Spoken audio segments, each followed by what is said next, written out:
Anda kembali bersama kami di NTV Prime Dialog. Pemirsa, Kepolisian Daerah Metro Jaya Jakarta telah melimpahkan berkas perkara 3 tersangka kasus dugaan fitnah ijazah palsu Presiden ke-7 Indonesia Joko Widodo ke Kejaksaan. Berkas yang dilimpahkan atas nama tersangka Roy Suryo, Rismon Sianipar, serta Tifauziah Tiasuma. Mereka termasuk ke dalam klaster kedua kasus dugaan fitnah ijazah palsu Jokowi yang ditetapkan polisi pada 7 November 2025. Total 8 orang jadi tersangka. 5 lainnya yang masuk klaster pertama adalah Egy Sujana, Kurnia Tri Rohyani, Damai Hari Lubis, Rustam Effendi, dan Muhammad Rizal Fadilah.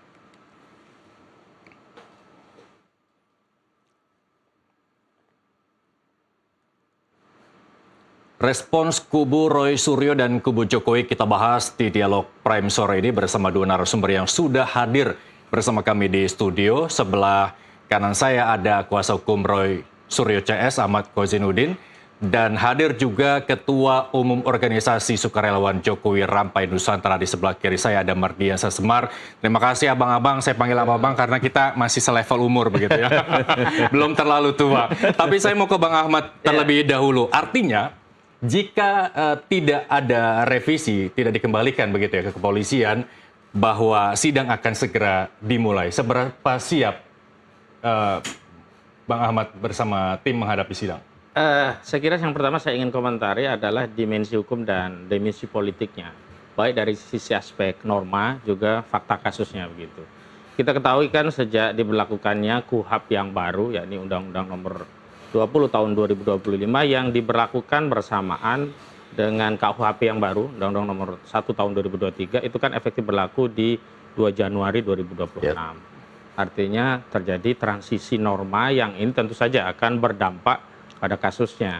Belum lama kami juga menerima sejumlah edaran baik dari institusi kepolisian kepada seluruh penyidik, juga institusi kejaksaan, di mana mereka juga sedang mempersiapkan transisi terhadap kasus-kasus yang ditangani ya, baik yang telah diputus, sedang dijalani, atau akan diproses oleh mereka. Oke, mohon maaf saya potong. Apakah memang pemberlakuan KUHP baru ini sebagai masyarakat awam begitu ya, serta-merta akan diaplikasikan kepada kasus yang memang sudah lama bergulir dengan aturan yang lama? Ya tentu saja. Pertama dari sisi asas legalitas, maka mau tidak mau penyidik pasti akan diberi petunjuk oleh jaksa akan menerapkan KUHP yang baru. Tentu ada sejumlah transisi norma, diantaranya adalah pasal-pasal yang berkenaan dengan penyidikan itu pasti akan diubah sesuai dengan ketentuan yang baru.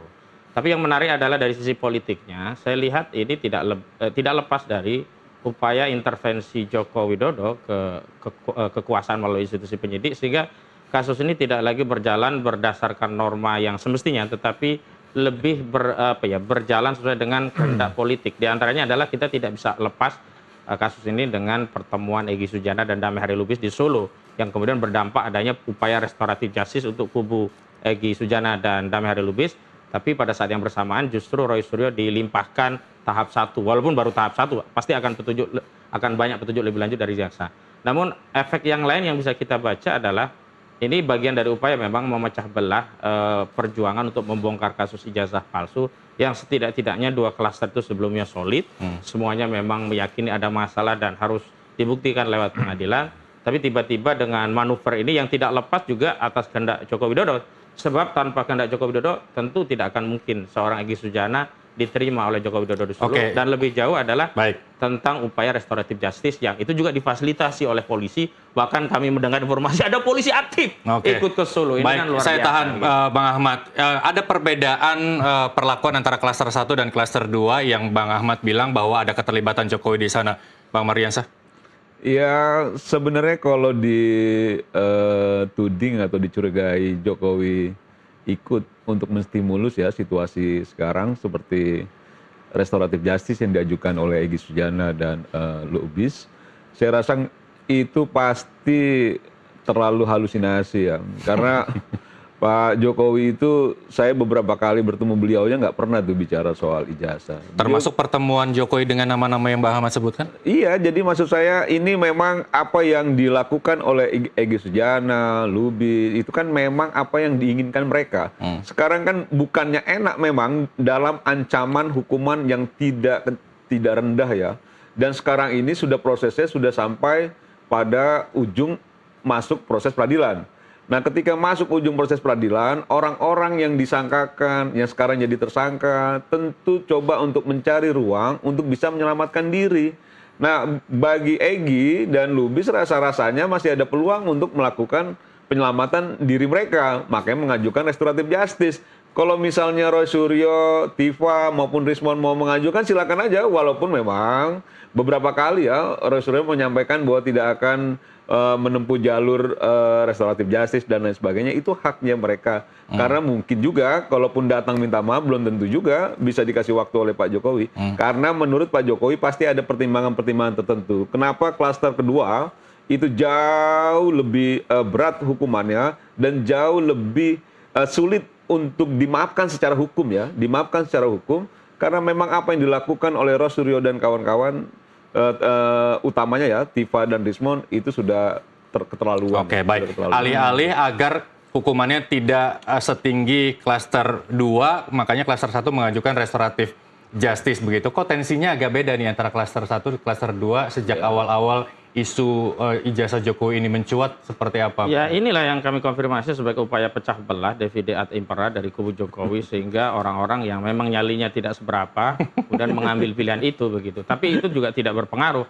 Karena begini ya, kalau kita bicara restoratif justice dimulai dengan adanya pengakuan kesalahan, sebenarnya hari ini memang sudah dibuktikan ijazah itu asli kan belum ada satupun putusan pengadilan terkait itu. Apakah kurang waktu gelar perkara khusus kemarin padahal sudah ditunjukkan begitu? Justru itu yang kami baca bagian dari manuver Jokowi karena sebelumnya dia tidak pernah mau mengizinkan, tiba-tiba penyidik mengizinkan, setelah itu ada relawan Jokowi ke Solo dan membuka wacana restoratif justice sehingga kami lihat itu adalah upaya untuk menjatuhkan mental seolah-olah sudah ditunjukkan itu asli padahal belum ada putusan pengadilan terkait hal itu.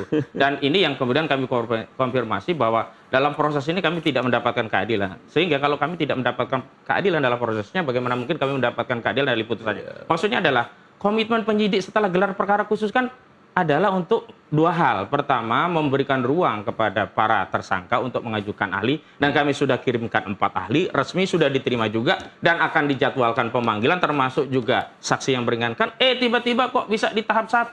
Saya pikir ini adalah bagian dari ya ada intervensi yang kemudian membuat proses itu dihindari. Oke, apakah tim kuasa hukum menerima alasan kenapa tim ahli yang disediakan oleh Bang Ahmad bersama teman-teman tidak dilakukan pemanggilan? Tidak pernah ada sampai hari ini. Justru komitmen disampaikan melalui media itu tegas bahwa follow up-nya setelah gelar perkara khusus akan ada pemanggilan ahli sesuai dengan apa yang dimintakan oleh para pemohon dalam hal ini pendumas, dalam hal ini Roy Suryo dan kawan-kawan. Tapi memang lagi-lagi saya paham lah di negara kita itu yang punya kewenangan otoritatif, yang punya supremasi itu bukan hukum lagi tapi kekuasaan. Dan hari ini sayangnya kekuasaan itu berada di bawah kendali kekuasaan yang tak resmi, yang itu yang membuat masyarakat lagi-lagi tidak susah untuk mempercayai bahwa hukum di negara kita memang bermasalah. Oke, kalau Anda membayang-bayangi bahwa ada nama Jokowi di kasus ini, berarti apakah ini artinya bahwa Anda tidak percaya dengan proses hukum yang berjalan di kepolisian? Saya pikir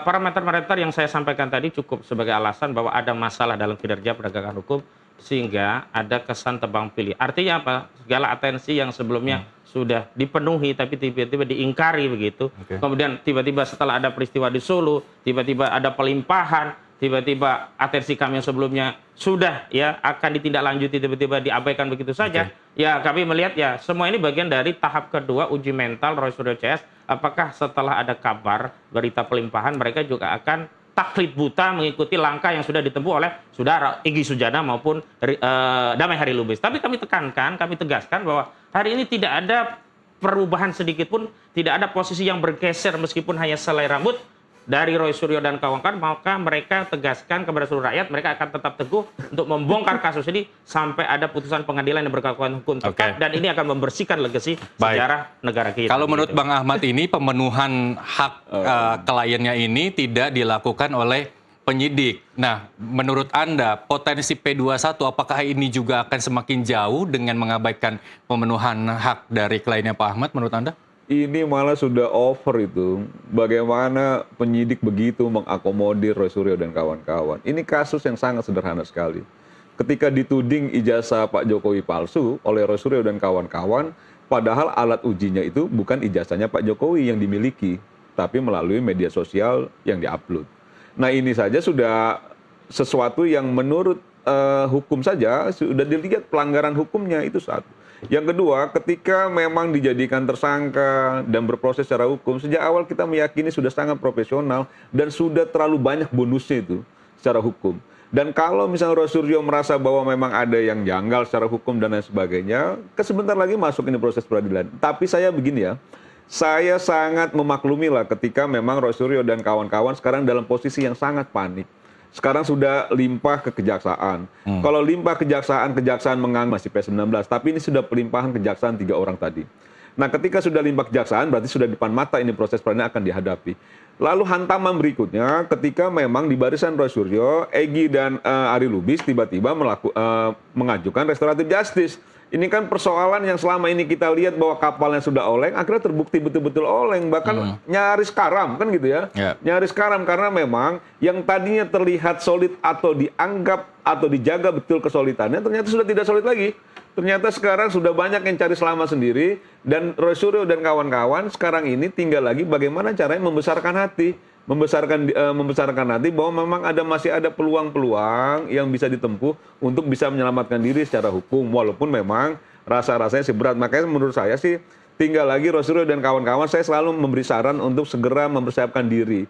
Karena memang tidak mudah. Tanya langsung, sudah siap belum? Saya pikir Pak itu Ahmad? berlebihan dan tidak pada tempatnya. Karena tidak perlulah nasihat-nasihat agama. Karena ini proses hukum. Yang paling penting adalah bahwa bagaimana mungkin kita bisa menguji objek. Objeknya itulah yang dari dulu dikekep oleh saudara Joko Widodo. Padahal kalau sejak kasus Bambang Tri objek itu ditunjukkan, maka sejak saat itu bisa diteliti. Karena itulah indikator-indikator itu kita tempuh dengan sejumlah jejak-jejak yang memang bisa kita temukan di KPU, di Dian Sandi, juga bagaimana banyaknya kebohongan-kebohongan Jokowi saat dengan Kasmujo. Nah inilah parameter indikator yang kemudian dijadikan dasar untuk melanjutkan pada proses penelitian. Baik, Bang Yang Ahmad. kedua saya mau tegaskan, jangankan Egy Sujana, Damai Hari Lubis, ribuan orang, jutaan orang ke kubu Jokowi pun ya kalau ijazah itu bermasalah nggak bisa berubah yang jadinya palsu menjadi asli. Fokusnya adalah pembuktian di pengadilan, bukan soal adanya dukungan, adanya restoratif justice, ada yang damai. Justru perdamaian itu mengkonfirmasi memang barang ini bermasalah sehingga butuh orang itu didamaikan, sehingga ada dukungan dari perdamaian. Secara politik seolah-olah ada dukungan, padahal kalau dia yakin bahwa barang itu nggak bermasalah, cukup saja putusan pengadilan yang dijadikan parameter utama, bukan dukungan, bukan kemudian restoratif justice, bukan kemudian memecah belah. Dan memang hari ini terpecah, dan itu juga bukan terpecah dengan sendirinya, tetapi ini adalah upaya pecah belah dari saudara Jokowi dalam konteks para pejuang. Dan yang kedua, ekstensifikasi kasus yang juga dilakukan oleh Jokowi sehingga dia menyebabkan Partai Demokrat misalnya membuat laporan karena dia sendiri yang kemudian menuding ada orang besar dalam kasus ini. Yang masalah itu yang jadi soal. Yang masalah dan makin itu, mengkonfirmasi memang masalahnya ada pada ketika Jokowi. mengklaim melakukan Dan kami tidak heran juga kalau Jokowi selalu memecah belah. Yang jadi masalah besar itu ketika orang mengklaim melakukan penelitian secara akademik, ilmiah dan lain sebagainya, tapi yang jadi alat ujinya itu fotokopian. Yang jadi alat ujinya dari medsos, bukan barang yang memang ijazahnya Pak Jokowi langsung gitu loh. Ini kan jadi persoalan. Harusnya ketika itu belum betul, alat ujinya betul-betul akurat, jangan juga menyampaikan ke publik palsu. Sekarang ketika dipersoalkan secara hukum dan akhirnya di ujungnya sudah ada ancaman hukum pidana, mulai panik kan begitu loh. Nah, menurut saya ini yang menurut saya tinggal lagi kuatkan mental karena memang tidak mudah, Mas. Menghadapi situasi kayak sekarang ini tidak mudah buat Roy Suryo dan yang kawan-kawan. memang sulit menghadapi seorang Joko Widodo yang jadi terbiasa kalau misalnya masuk tahanan, kami siap sel, menghadapi Joko Widodo baik di luar pengadilan ataupun itu pasti di pengadilan. Justru saudara jadi kalau misalnya memang dia mental itu yang paling penting gitu. Semoga aja nggak sakit jiwa ya. Semoga juga Jokowi juga nggak mudah-mudahan tetap jiwanya gitu, sehat. Mudah-mudahan tetap rasional gitu cara berpikirnya Roy Suryo dan kawan-kawan, dan terutama mental secara fisik juga dikuatkan lah. Karena di penjara itu juga akan berlaku bagi kubu Jokowi. Mudah-mudahan Jokowi juga sehat lah, bisa sampai ke pengadilan. Saya khawatir aja kesehatannya semakin bermasalah. Saya khawatir saya. Kita nunggu ini di depan mata adalah siap mental.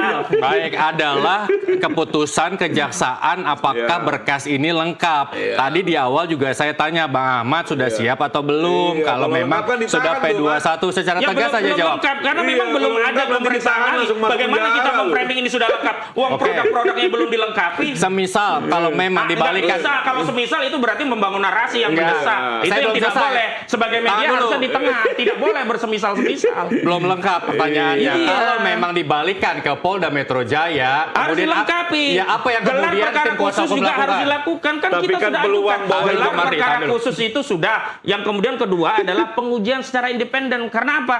Karena problemnya itu adalah pengujian ini tidak dilakukan yang melibatkan klien kami yang juga punya hasil penelitian. Sementara versi penyidik dianggap itu yang paling otoritatif. Dan kita tahu hasil di kasus Joshua Huta Barat kan bermasalah. Makanya harus ada uji lab secara independen. Itu kuncinya. Oke, artinya bahwa berkas yang dilemparkan Polda tanpa pemanggilan ahli mentah cacat itu. hukum? Masih mentah. Oke, Bang Ya Mardiansyah. kalau saya sih ngeliatnya ya nggak apa-apa juga amat membangun narasi itu memang kayaknya harus lakukan itu ya. Tapi secara tidak perlu juga secara dikatakan faktanya demikian. kan Iya, memang iya. terlihat ya bahwa ini prosesnya berjalan jauh ke depan dan menurut saya ada peluang juga ketika memang dinyatakan lengkap. Jangan ditutup peluang itu. Kalau dinyatakan lengkap, dipenuhi persyaratannya, terus dilakukan penahanan terhadap Roy dan kawan-kawannya harus siap juga Nggak perlu menghadapi penahanan. Orang tersangka KPK saja nggak bisa. dong. Dan Ahmad, yang baru nggak itu boleh lebih dong. ketat soal Ahmad kok penahanan. Ahmad yang memutuskan Jadi kenapa gitu loh. Yaakob Khalil itu Kok tidak Ahmad yang ditahan? memutuskan? Karena pemberlakuan Nah, KUHP ini yang baru. yang saya maksud Nggak pembangkangan perlu secara bernarasi hukum. tentang Nah, ini tahan pembangkangan menahan. hukum ini.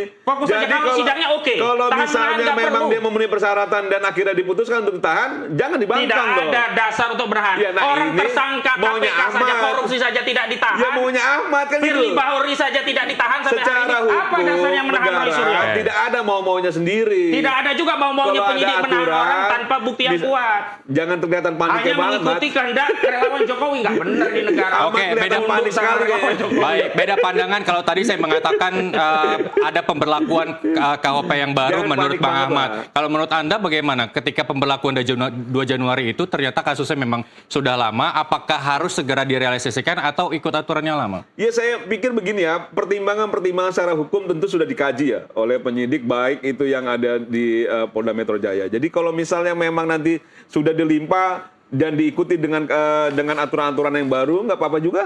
Bukan Tapi kalau kalau misalnya misalnya pasti persyaratannya memang itu dipenuhi, jangan juga dibantah.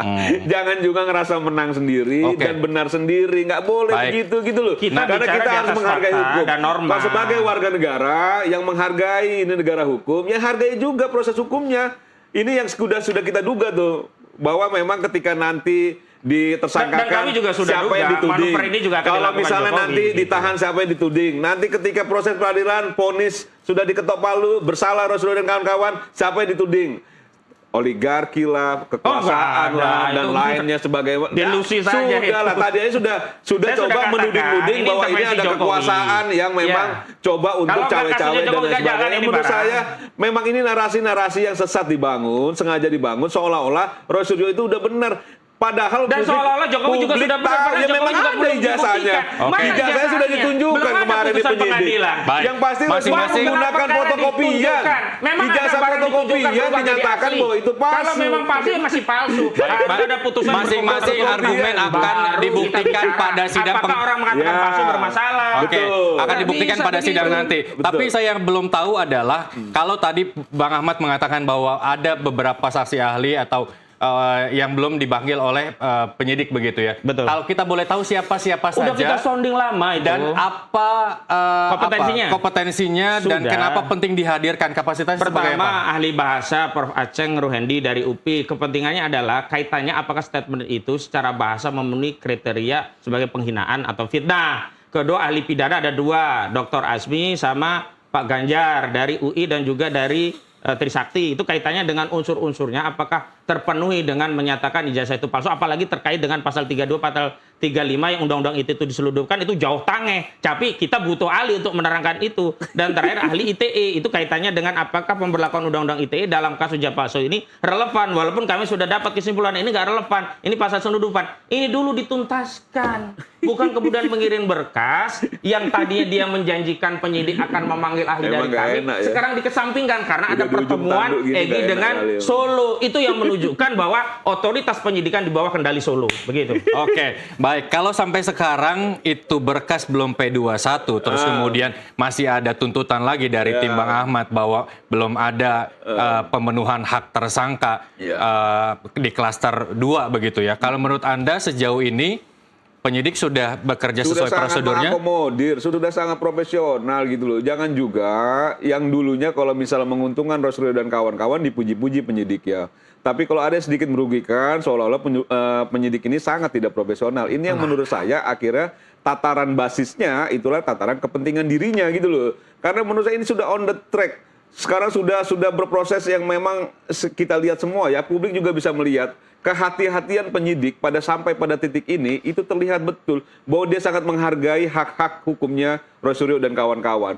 Ini soal yang sangat mudah sebenarnya secara hukum, kan begitu ya? Bahwa orang menuding ini barang palsu, barang aslinya ada. Ini kan sangat mudah, tapi karena memang ini sudah menjadi gunjingan publik begitu luas, penyidik berusaha untuk memaksimalkan bagaimana mengakomodir kepentingan Rosario dan kawan-kawan, dan itu dilakukan. Jadi jangan juga membangun narasi seolah-olah ini ada kepentingan lain yang ikut bermain untuk coba mengkooptasi penyidik. Menurut saya itu nol besar. Statement yang mengada-ngada, karena Pak Jokowi sendiri tidak pernah cawe-cawe. Kalau Pak Jokowi cawe-cawe, mungkin bukan sekarang pelimpahannya, sudah dari kemarin-kemarin itu pelimpahan kalau Pak Jokowi cawe-cawe.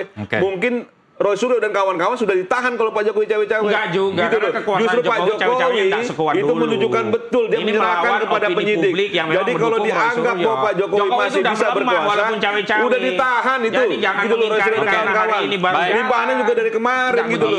Terlalu kecil lah kalau melihat cawe-cawe Pak Jokowi pada titik ini terlalu kecil. Baik, Bang Mardiansyah, dan memang karena beliau bukan kuasa hukum, jadi tidak ngerti juga soal hukumnya. Waktu kita terbatas. Dan nggak akan Jokowi cerita kepada orang yang tidak punya kapasitas secara hukum. Jokowi karena itu berapa kali ke Solo juga nggak akan cerita kepada saudara semua. Baik, waktu kita terbatas. Di akhir pertemuan kita hari ini, kalau memang kasus ini bergulir di persidangan, apa yang diharapkan Bang Ahmad dan apa yang diharapkan Bang Mardiansyah? Bang Ahmad dulu secara singkat saja. Kami tidak mengharapkan apapun, tapi kami ingin hukum ditegakkan, tidak ada tendensi yang kemudian keberpihakan itu terlihat secara kental ada di kubu Jokowi. Setidaknya hari ini itu terlihat. Kami sudah dijanjikan akan dipanggil ahli, akan dipanggil saksi. Tiba-tiba ada pelimpahan. Ada apakah Polda Metro Jaya? Ya? Apakah karena 2 penyidik Polda Metro Jaya yang kabarnya sampai ke Solo itulah yang menyebabkan berkas ini disegerakan? Sehingga seolah-olah mental dari Rosario akan jatuh karena hanya pelimpahan. Saya tegaskan, nggak takut. Nggak penting pelimpahan atau tidak. Yang penting itu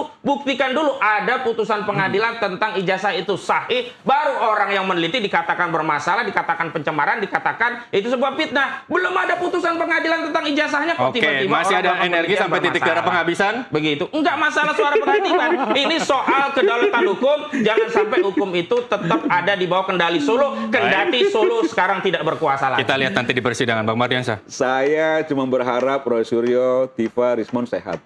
Baik mental maupun fisik. Karena memang menghadapi situasi hukum seperti ini tidak mudah. Mungkin kita pun nggak kuat seperti Rosario ya. Jadi kita berharap dia tetap sehat jiwanya, tidak sakit jiwanya. Karena nanti kalau dalam proses peradilan ternyata dinyatakan bersalah, orang yang dihukum di bawah 5 tahun aja itu sengsara betul rasanya.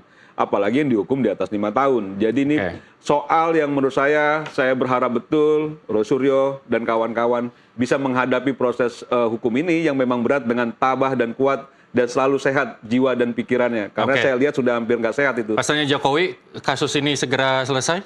Ya, menurut saya supaya ada kepastian di publik ya. Dan Pak Jokowi sudah mengambil bahwa proses peradilan adalah ruang yang tepat untuk menyampaikan ke publik mana yang benar, mana yang salah. Oke, untuk hasilnya apapun itu?